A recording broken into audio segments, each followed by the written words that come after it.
भाजपचे नेते मंत्री आशिष शेलार यांचं वादग्रस्त वक्तव्य, मनसेच्या हल्ल्याची तुलना केली पहलगाम हल्ल्याशी। तिथे धर्म विचारून मारलं, इथे भाषण विचारून मारत आहेत। शेलारांचा मनसेवर हल्ला बोल।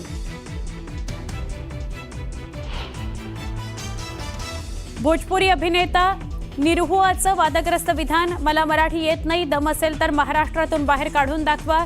निरहुआचं ठाकरे बंधूंना थेट आव्हान।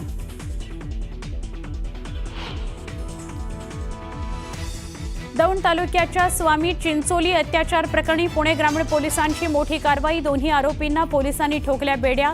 वारी दरम्यान देवदर्शनाकरता जात असताना एका मुलीवर करण्यात आला होता अत्याचार।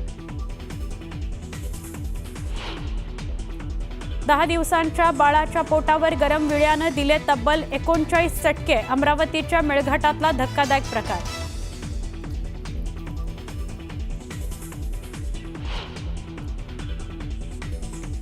नाशिकमध्ये गोदावरी नदीच्या पाणी पातळीत पुन्हा वाढ, पुराची पातळी सांगणाऱ्या दुतोंड्या मारुतीच्या कमरेपर्यंत आलं पाणी। राभकुंड परिसरात अनेक मंदिरं पाण्यात।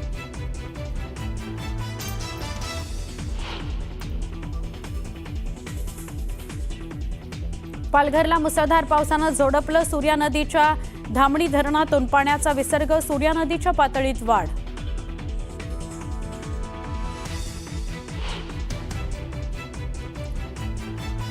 वसई विरारला मुसळधार पावसानं झोडपलं, नालासोपाऱ्याच्या अनेक भागात साचलं पाणी, नालेसफाईच्या कामाची झाली पोलखोल।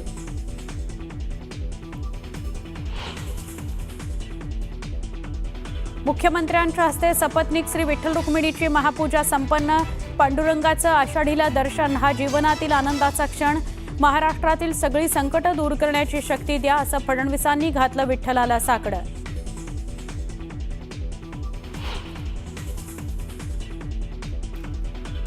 नाशिकच्या जातेगावचं उगले दाम्पत्य ठरलं यंदाचे मानाचे वारकरी, कैलास आणि कल्पना उगलेंचा शासकीय महापूजेत सहभाग, 12 वर्षांपासून करतायत वारी।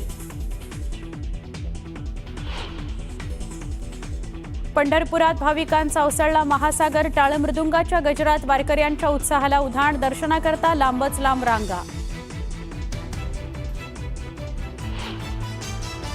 पंढरपूर कॉरिडॉर सगळ्यांना विश्वासात घेऊनच करणार, कुणाचंही नुकसान न करता पुनर्वसन करणार, मुख्यमंत्री देवेंद्र फडणवीस यांनी दिली ग्वाही।